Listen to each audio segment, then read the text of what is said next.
राम राम दोस्तों, कैसे हैं आप लोग। उम्मीद करती हूँ आप लोग अच्छे होंगे। कब से कह रहा हूँ, एक बार तो खबर ले जाकर अपने बाप की।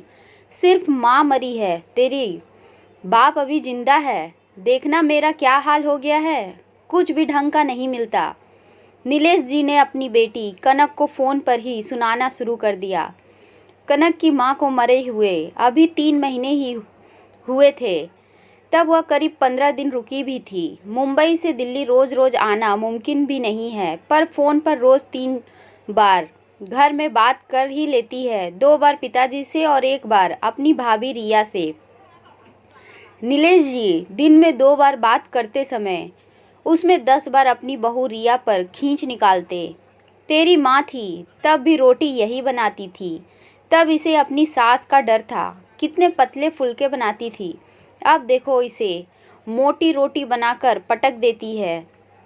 हाँ बहू भाई, कौन टोकने वाला है। अब 2 टाइम का दूध 1 बार कर दिया मैंने, वह भी इसे तमीज़ से दिया नहीं जाता। क्या मिलाने लग गई है इसमें। मैं इसके जादू टोने में नहीं आने वाला, देख लूँगा। रोज़ एक नई शिकायत सुन सुनकर कनक का भी दिमाग खराब होने लगा था। वैसे रिया उसकी बहुत अच्छी दोस्त थी। 20 साल हो गए रिया को उसकी भाभी बने। दोनों हमेशा हमजोली की तरह रहीं। वह जानती है रिया का स्वभाव कितनी मिलनसार और केयर करने वाली है। माँ की 10 सालों तक जो उसने सेवा की है वह किसी से छिपी नहीं है। तब तो नीलेश जी भी उसके गुण गाते थकते नहीं थे। अब रोज़ रोज़ रिया के बारे में सुन सुन कर वह भी उकसा सी गई थी। कहीं भाभी सच में बदल तो नहीं गई। देख ले तेरी भाभी को कितनी बार कहा है मेरे पैरों में दर्द है, फिर भी रोज़ मुझे दूध लेने भेज देती है। अच्छा भला देने आता था दरवाजे तक, लेकिन महारानी ने उसे मना कर दिया। हाँ भाई, उसे 24 घंटे का नौकर जो मिल गया। बता रहा हूँ मैं, मेरी हालत बहुत बुरी हो चुकी है इस घर में, तू भी आकर देख। हमारे साहब को तो कोई परवाह है भी नहीं, उसका बाप सड़े या मरे। रात में 8 बजे आते हैं, 2 टुकड़े खाए और पसर जाते हैं।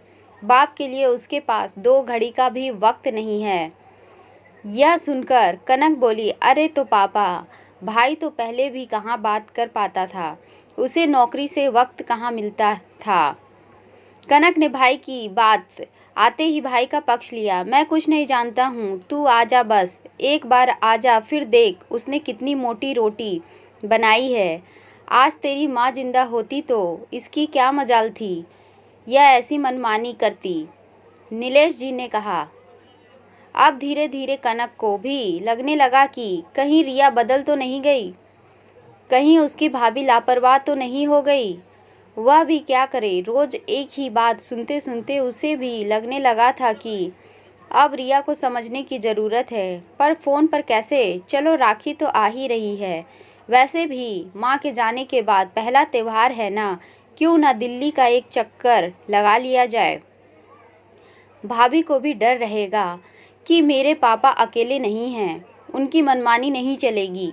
कनक ने पुनः सोचा और फिर टिकट कटवा ली। कनक को देखते ही नीलेश जी बोले, चलो तुम्हें बाप की याद तो आई, अब देखना अपनी आँखों से मेरे साथ कैसा व्यवहार हो रहा है। नीलेश जी बोल ही रहे थे कि कमरे में रिया आ गई और उनकी जुबां चुप।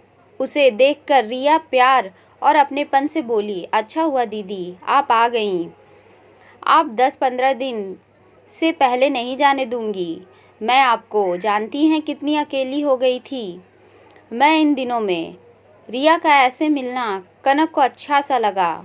मुझे तो उसमें कोई बदलाव नहीं लग रहा। कनक ने सोचा, पर हो सकता है यह सब ऊपरी ऊपरी बातें हों। अगर इसने मेरे पापा के साथ कुछ भी गलत किया तो मैं इसे नहीं बख्शूंगी। कनक मन में ठान चुकी थी। माँ के बिना घर भूतों का डेरा लग रहा था, एकदम खाली, जैसे सिर्फ वही रहती थी। यहाँ कनक माँ के बाद पहली बार आई थी ना। माँ के बिना घर कैसा होता है उसे कहाँ पता था, पर रिया उसकी खास ध्यान रख रही थी। कनक आते ही पहले चाय और मठरी रख दी और फिर उसके नहाने की भी व्यवस्था करे अरे भाभी, आप परेशान ना हो, मैं मेहमान थोड़े ही हूँ। रिया को इतना सब करते देख कनक ने भी एक बार बोल ही दिया। इतना सुनते ही रिया की आंखें झरझर बहने लगीं, पर वह कनक से छिपती हुई रसोई की तरफ चली गई। कनक को भी रिया की घुटन समझ आ रही थी। फटाफट कपड़े बदलकर कनक भी रसोई में आ गई।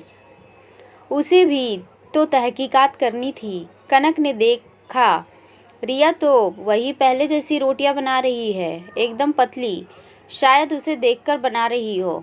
कनक ने सोचा, बहू बहू, मेरा भी खाना परोस दे। नीलेश जी की बात सुनकर रिया बोली, जी पापा जी, अभी परोस देती हूँ, बस रोटी सिक जाए। अरे भाभी, इतनी सारी सिकी हुई रोटियां हैं, एक परोस दो इनमें से। कनक की बात सुनकर रिया बोली, नहीं दीदी, पहले पापा जी 2 रोटी आराम से खा लेते थे और अब इन्होंने अपनी खुराक कम कर दी है। जिद करके 1 रोटी और दूं तो गुस्सा करते हैं, फिर माहौल बिगड़ता है। आप रुकिए, थोड़ी मोटी सी रोटी सेक देती हूँ, खुराक तो पहुँचे थोड़ी पेट में। देखिए कितने कमज़ोर हो गए हैं।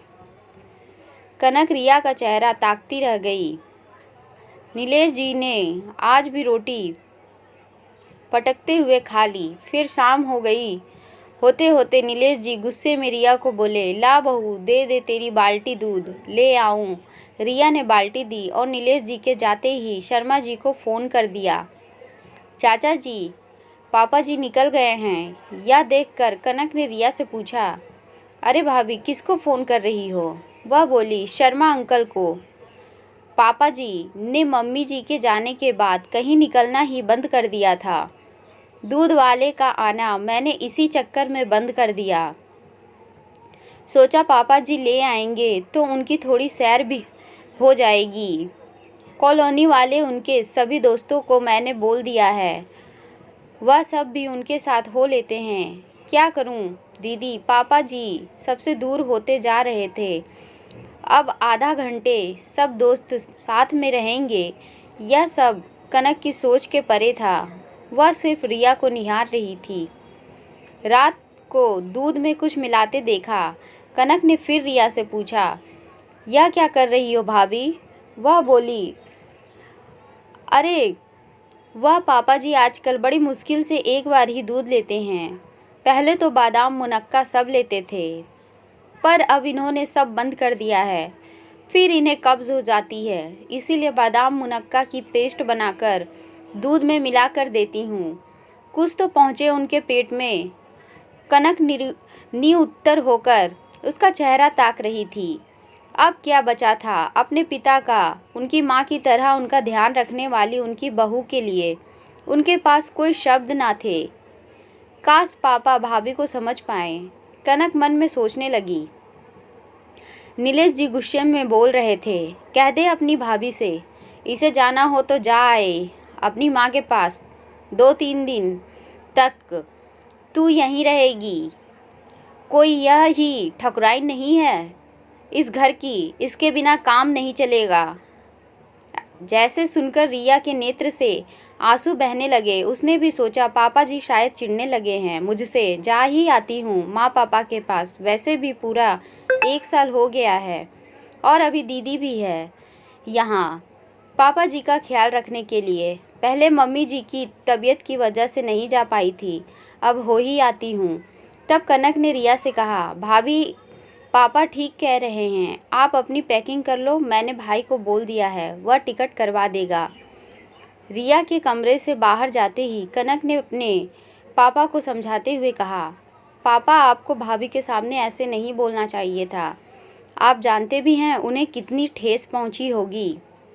तब नीलेश जी बोले, हाँ सब जानता हूँ, वह मोटी रोटी, वह मिलावटी दूध, मुझे नौकर बनाकर दूध लेने भेजना, कभी सब्जी लेने भेजना। मैं जानता हूँ उसका मन कितना पवित्र है, लेकिन तुझे भी तो बुलाना था, इसीलिए तुझे इतना सुनाकर बुलाया ताकि उसे भी कुछ दिन अपने माँ पिताजी के पास भेज सकूँ। पहले तो तेरी माँ थी बेटा, वह सब देख लेती थी, पर अब बहू मेरे चक्कर में अपना सब कुछ खो देगी। मैं यह भी जानता हूँ कि अगर मायके में समय समय पर ना जाओ तो भाई भतीजे अस्तित्व ही भूल जाते हैं कि उनकी कोई बहन बुआ भी है। सबको उसके बिना रहने की आदत हो जाएगी। इसीलिए बेटियों को पीहर जाते रहना चाहिए।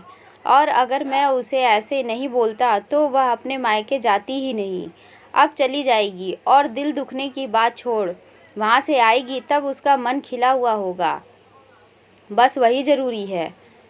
अपने पिता की यह बात सुनकर कनक हैरान रह गई और तभी उसने देखा कि रिया दरवाजे पर खड़ी सब सुन रही थी और उसकी आंखों से आंसुओं की धारा बह रही थी। तो दोस्तों, कहानी पसंद आई हो तो वीडियो को लाइक, चैनल को ज़रूर सब्सक्राइब करें और शेयर करना ना भूलें। बहुत बहुत धन्यवाद।